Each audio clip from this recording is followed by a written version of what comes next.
In conversation with Alle C. Hall, Alle C. Hall's debut novel, As Far as You Can Go Before You Have to Come Back, is a winner of seven prizes, including the National League of American Pen Women's Mary Kennedy Eastham Prize for an excerpt. Short stories and essays appear in journals including Dale Peck's Evergreen Review, Tupelo Quarterly, New World Writing, Litro, and Creative Nonfiction. Hall lived in Asia, traveled there extensively, speak what she called clunky Japanese, and has a Tai Chi practice of 35 years running. And on today's episode of Auto Interview, it's my utmost pleasure and joy to have on the show today, Ale C. Hall. How are you doing, Ale? I'm doing really well. How are you, Peter? Doing very fine too. It's lovely to have you on the show today. I'm quite excited. Yes, I'm thanking you very much for having me. Absolutely, yeah. So, Ali, could you tell us about your award-winning novel, As Far as You Can Go Before You Come Back? How does this book come about? What inspired the making of it? So, this is my perspective. Many Yeah. people all around the world live with trauma without understanding not just that trauma affects us, even after the event has passed, but Mm, how that trauma affects us. mm, So, I wrote the novel that inspires people to really fight, to really go for the joy and the creativity that comes from healing. That is why the novel is called As Far as You Can Go Before You Have to Come Back. That's mm. everyone's healing story. Wow. That's quite lovely to know, and I love the sound of it. Thank you so much for sharing. And now, for readers who haven't read the book yet and without giving much information away, could we have a sneak of what you'd expect in terms of themes picking up the book? Sure.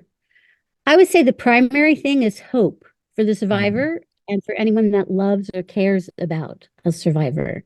So we have in the book a child, really a girl child, who's being abused from the time she's 12 and who finds the strength to run away, to face life, despite the fact that she was born behind the eight ball. So mm, there are themes of dealing with addiction, alcohol, food, smoking, sex, and love. And wow. I've given this character every opportunity to stop healing, so to turn away from the light at every step of the way. Yet I've also given her the ability to find the hope to continue. And Mm, through that hope, she finds strength. wow. And hope, I think, course, comes from love. A love from others comes from a love from yourself and from self respect. Absolutely. Wow. I love your take on this, really. Sounds quite lovely to me.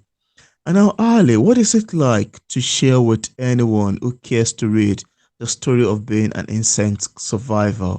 Would you like to talk about that? Certainly, it's a really important part of the book. Mm, I found it validating and joyful at its wow. core. I think one of the first step towards healing is to understand that I did nothing to cause the abuse, that it wasn't my fault. I was a child, Mm, and the adults around me were responsible for keeping me safe. So mm, they failed, not me. And it's really painful for me to see a child or a former child taking on an abuser's shame mm, and to be able to stand tall and say free and clear that it's not my fault is one of the most beneficial expressions of self-respect I've ever taken. wow. Wow. This is quite lovely to know, really, and I love your take on it. Thank you so much for mentioning. And now I'd also like to ask you, Ali, as authors, we all have different ways of reacting to feedbacks and criticism of our works. And I'm curious to know your opinion about criticism. How do you react to, criticism of your books in case you've ever had one? And also, why is expressing through art critical to survival? Would you like to talk about that as well? Sure. That's a lot of ideas right there. They're kind of popping out of my head. So I happen to be a writer who believes in feedback. I love Wow. feedback from editors and skilled readers. Hmm. If I ask them, if I haven't really asked for your feedback, I might get a little annoyed. I read my Wow. 4 and 5 star reviews on Amazon, but if it's three and under, I avoid them because I just think the person's wrong and there's no Hmm. conversation to have because it's an Amazon review. It's not a, Absolutely. back and forth. Yeah. Um, However, Feedback from readers is really different from the feedback you get from professionals or your writer friends when you're still reading the novel. That's true. You get to a point where you're going, should this be a comma or a semicolon or a dash? So if I'm working at that level, that means I've gone as far as I can with that draft and I need to get some feedback. Yeah, that's Yeah. true. And as far as the feedback comes in a professional and supportive and well-meaning way, I can hear just about anything.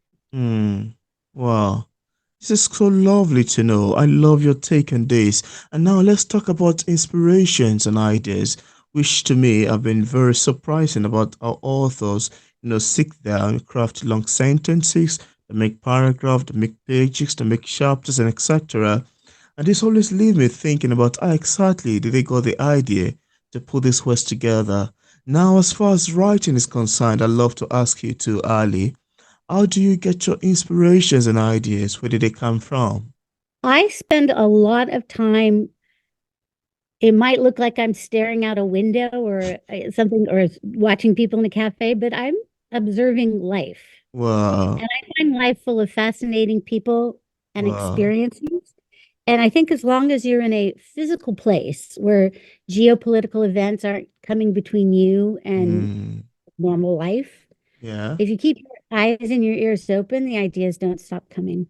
wow. Wow, I love hearing about this really because I've spoken to quite a lot of people and they say, yeah, I got advice from personal experiences, I got advice from what I've seen around me, I got advice from my dreams and etc. So it's quite lovely to know how you get your own inspirations and ideas. Thank you for sharing. Hmm. Yeah. Now I'm also curious to know if you experienced any challenges while writing your book. If there is any, could you share with us what challenge it is and how you ultimately overcame it? Also, how did you find hope and then joy? Okay. I think the primary challenge most people face writing a novel about how their characters are dealing with trauma is the unresolved trauma in the writer's life. Wow. So I didn't have an idea for this novel until I was about 5 years into working hard on my own healing. So Hmm. that when the idea for As Far as You Can Go Before You Have to Come Back came up, I wasn't re-triggered writing about it. It was like I had this large swath of material. That was all the data I had from my life and also everything I've learned and heard or seen or read about. And because Hmm. I wasn't being re-triggered, I could cut and sew the cloth into whatever I needed it to be. I think Wow. the most important challenges a lot of writers face, and certainly me, was finding the money Hmm. to do everything you need to do as a writer. Absolutely. You have to have a full-time job and Yeah. you need to pay an editor at some point, and you Yeah. just need to find the time if you have a full-time job. So I fell into writing one full day on the weekend and Wow. then doing my job 5 days a week. And it took about 7 years to finish the first draft. But that's what it took. Wow. Wow, that's a lot of years, really, and that's a lot of work ongoing. That's a lot of time, really. That's beautiful to know too. It does take time. I think that's one thing that, especially newer authors who have this great idea, they know it's a good idea and they just want to get out there and have it published. Yeah. One of the hard things to understand is that good writing takes time. Does. It does take time. I agree with you on that. Thank you for sharing. But lovely to know about this, really. Oh, apart from As Far as You Can Go Before You Come Back, do you have any other works you've authored or say currently working on? I'm working on a companion piece to As Far Wow. as You Can Go Before You Have to Come Back. It's not a sequel or a prequel. But it takes a young woman of a similar age and from a traumatic background, a different kind of trauma, but still quite traumatic. And Mm, she's a white woman from America, and she's traveling in Asia as well. So, and as far as you can go before you have to come back, the main question is, how does a trauma survivor find hope and find joy? And in this next book, the story puts her in Asia as well. Now, and as far as you can go before you have to come back, the question is, how does a trauma survivor find hope and find joy? And then mm, this next novel, my goal is to explore what happens to a trauma survivor who doesn't aim for the light, who instead chooses a darker path. So wow. this main character, Lena, in response to her trauma, Yeah. decides to deal drugs in Thailand and Cambodia. Wow. Wow, this is so amazing. And I love your concept. I love your themes as well. It sounds quite captivating and quite lovely to me. So thank you so much for sharing. Thank you. Now, is there anything that you would love to share with the viewers about your book that we did not mention in this interview and you'd love the viewers to know? One question that I answered half of and then not. Oh, I think you said, how did you find hope and Yeah, joy? how did you find hope and then joy? Would you like to talk about that? Oh, yeah, that's critical. For me, it came from I first had to address my active addictions Mm, because as long as you're in an active addiction, you're not going to get anywhere in terms of your wow. healing. So I personally did therapy and 12-step programs, and then I started a Tai Chi practice. And they all kind of work together in a nice circle. And I created a good life for myself where I felt safe and comfortable to then start dealing with my trauma history. Wow. And then once you deal with your trauma history, the hope and joy just flows. Mm. Wow, thank you. It's quite lovely to know how you find hope and joy. Thank you so much for sharing. I love the sound of it. And now, as a published author, what sort of advice do you offer for the writers who are still struggling with publishing a book? What would you advise people in this category? I think the most important thing to do to keep hoping for that book deal is to learn about the industry. So if Yeah, you send your book to an agent and your agent doesn't choose it, if you understand why the agent might not take on a 500-page book, yeah, that's because the industry, unless it's science fiction or fantasy, doesn't yeah. support a 500-page book. So if you understand that that's the way the industry works, you don't have to take it so personally when you Mm, get a rejection. yeah, And also, you need to expect rejection. They're going to happen. wow. You just have to, get a thick skin around that. And I really, really encourage people never to give up. I see too Mm, many writers who really quit before the miracle.